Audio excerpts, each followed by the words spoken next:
venture capital. Tapi kedua-dua topik ini saya anggap topik yang tidaklah begitu sukar tak dibandingkan dengan tajuk suku dan lain. Dia ringkas saja. Sekejap, saya terus pada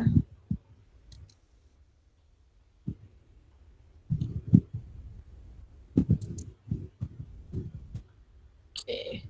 Nanti kalau ada yang tak dapat, nanti kita kongsikan rakaman saya cuba cari rakaman ni dalam grup yang sebelum ni, dan kalau dapat kita kongsikan dalam WhatsApp group. Okay, Islamic Structured Product ini dalam bahasa Melayu adalah produk berstruktur Islam. Produk berstruktur Islam. Jadi untuk pengetahuan awak, produk ini sebenarnya tak berapa popular dalam kalangan kita sebab kita kebiasaannya tidak maksudnya kita tidak ada kemampuan untuk menggunakan produk ini sebab produk ini dia ada had minimum yang sangat besar. Dia macam 50,000. Maksudnya minimum untuk kita terlibat dalam produk ini sangat besar. Dan understandnya produk ini apa dia ni?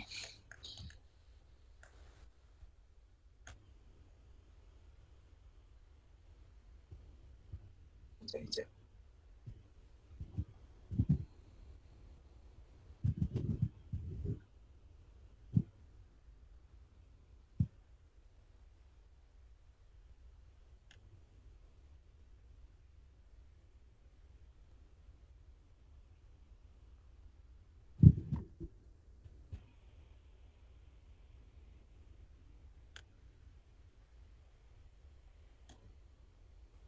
Okay,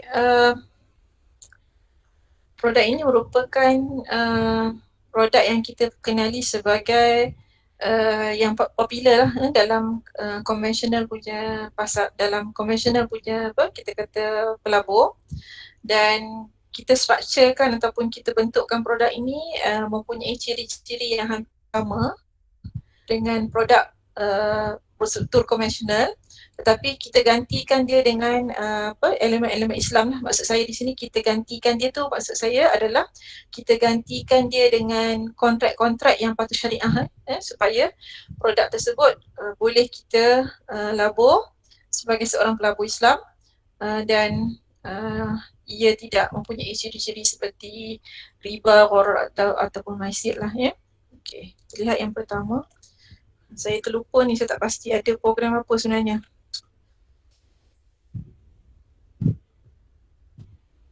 Okay.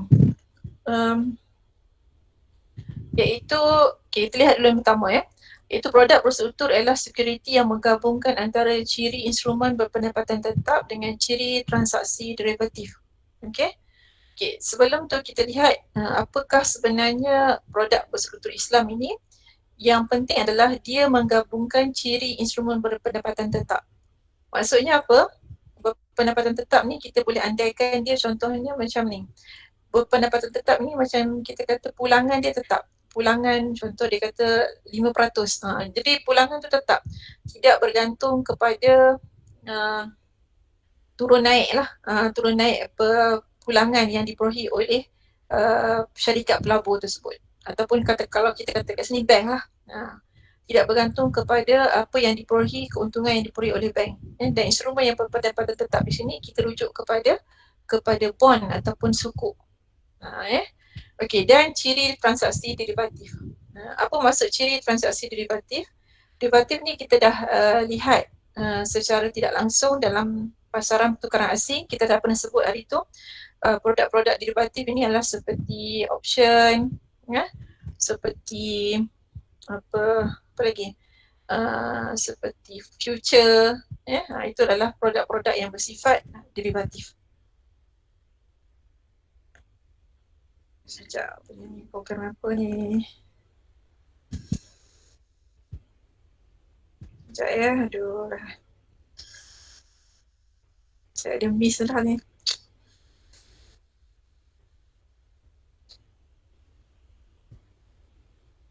Okey, macam ni lah. Kalau betul saya ada program petang ni, boleh tak saya macam ni je. Saya bagi tahu awak produk ni apa, nanti awak tengok rakaman boleh tak? Boleh ke? Boleh Puan, tak ada masalah. Ya, boleh ke? Nanti saya kongsikan rakaman, cuma saya bagi tahu macam ni lah ya. Okay. Ni security yang menggabungkan antara ciri instrumen pendapatan tetap dan ciri transaksi derivatif. Okay, cuba tengok kat sini ya. Okay, maknanya kat sini macam ni. Saya bagi contoh di sini. Contoh seorang pelabur melaburkan 10,000 kepada pihak penerbit. Okey, pihak penerbit akan melaburkan dalam pon bebas risiko yang mana pulangannya mencukupi untuk meningkat kepada 10,000 selepas tempoh 5 tahun iaitu pada tarikh matang. Okey, maksudnya apa? Okey, sekarang ni dia buat pelaburan. Pelaburan dia sebanyak berapa? 10,000. Okey, 10,000. Okey, macam mana dia nak pastikan bahawa 5 tahun akan datang dia akan mendapat balik 10,000 itu ditambah dengan dividen yang dia akan dapat ataupun keuntungan yang dia dapat. Jadi maksudnya di sini adalah macam ni. Ni 10,000. Okey, tempoh dia 5 tahun. Okey, 5 tahun tu ada tempoh matang. Okey. Bila saya sebut tempoh matang maksudnya dia adalah instrumen hutang. Dia adalah instrumen hutang. Okey, kita andaikan macam ni. Ini 10,000. 10,000. Warna oranye campur biru ni nilainya 10,000. Tetapi 10,000 ni dibahagikan kepada dua komponen. Komponen apa? Komponen yang biru ini kita letakkan dia sebanyak contoh 8,000. 8,000. Komponen yang oranye ni kita letakkan dia adalah 2,000. Jadi 8,000 campur dengan 2,000 jadi 10,000. Okey? 8,000 ni apa yang kita buat? Kita laburkan dalam instrumen berpendapatan tetap. Instrumen berpendapatan tetap. Dan pulangan dia dijangkakan pulangan dia kita melabur 8,000 tapi 5 tahun akan datang kita jangkakan bahawa pulangan dia adalah 10,000. Kita akan dapat balik 10,000. Okey? Tetapi 2,000 yang baki ni kita laburkan dalam mana? Kita akan laburkan dalam instrumen instrumen derivatif. Derivatif ni dia ada risiko yang tinggi. Jadi cuba kita lihat apa table ni ataupun gambar rajah ni. Nampak tak? Biru ni, biru yang 5 tahun yang kita akan dapat ni. Biru 5 tahun yang kita akan dapat ni bersamaan dengan 10,000. Bersamaan dengan table biru dan table oranye. Jadi maknanya 10,000 yang kita akan laporkan nanti, walaupun kita laporkan 8,000 untuk berpendapatan tetap, kita macam secure lah. Kita lindung nilai dia supaya kita dapat balik 10,000 seperti mana prinsipal yang kita labur. Tetapi 2,000 lagi apa yang kita buat? Kita laporkan dalam derivatif. Derivatif ni risiko dia tinggi. Bila risiko dia tinggi maksudnya apa? High risk, high return. High risk, high return. Jadi pulangan dia juga adalah tinggi. Jadi maksudnya 5 tahun akan datang bukan kita akan dapat 10,000 saja. Kemungkinan besar kita akan dapat lebih daripada 10,000. Sebab kita ada instrumen derivatif ini. Okey. Tetapi andailah kata instrumen derivatif 2,000 ni kita laporkan tetapi kita menghadapi kerugian. Bukan keuntungan yang kita dapat, kerugian yang kita dapat 2,000 ni. Tetapi orang yang melabur tu tak rasa rugi. Sebab apa dia tak rasa rugi? Sebab dia dapat balik seperti mana dia labur. Sebab apa? Sebab dia labur 8,000 tapi dia dapat balik 10,000 seperti mana dia pelaburan asal dia. Boleh faham ke?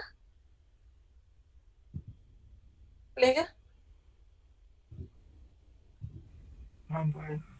Boleh faham maksudnya kat situ dia nampak tak kat situ maknanya kat sini kalau kita boleh rangkumkan sebab saya better sebenarnya benda macam ni tak lebih senang saya cakap daripada awak dengar rakaman. Sebenarnya asalnya macam tu lah Okay, dia macam ni. Dia seumpama kalau kita boleh katakan macam ni lah. Dia macam ni. Pelaburan biasa dia macam ni.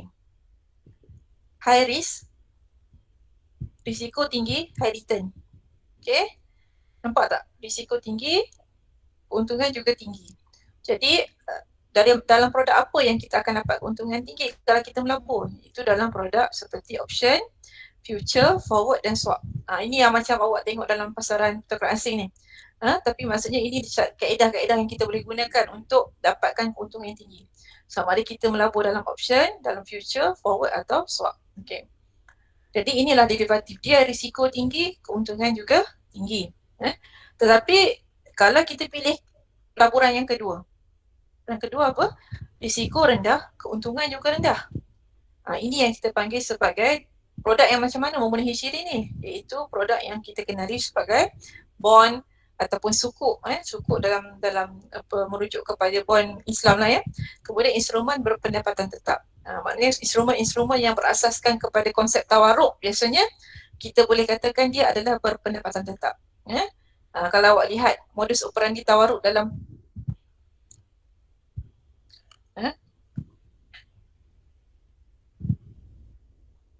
modus operandi dalam tawaruk, awak akan dapati bahawa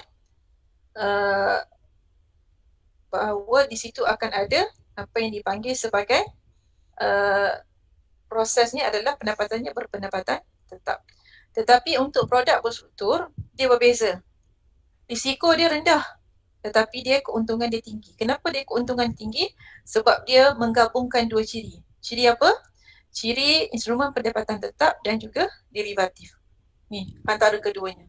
Jadi dia balance. Dia balance dengan cara bila ada berpendapatan tetap, maka dia akan kurangkan risiko.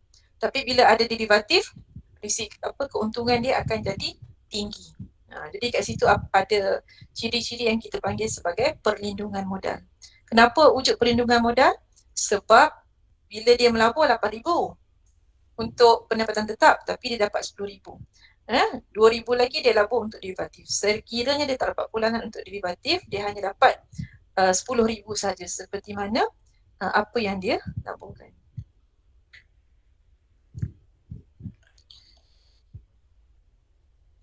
Okey, macam ni. Nanti saya kongsikan kedua-dua slide ini bersama dengan bersama-sama dengan rakaman. Awak dengar dulu, dah alang-alang awak dalam kelas ni, awak dengar dulu rakaman tu dengan slide ni. Kemudian awak boleh juga rujuk kepada saya punya kita punya soalan ujian kita yang lepas. Awak klik dekat soalan ujian tu ataupun kuis tersebut, awak boleh tengok feedback. Kita kata apa yang awak jawab dan apa jawapan yang sepatutnya. Dan saya akan tetapkan kelas pada waktu yang lain, bukan untuk bincang untuk soalan ni, tapi untuk lihat apa yang perlu saya bantu untuk awak.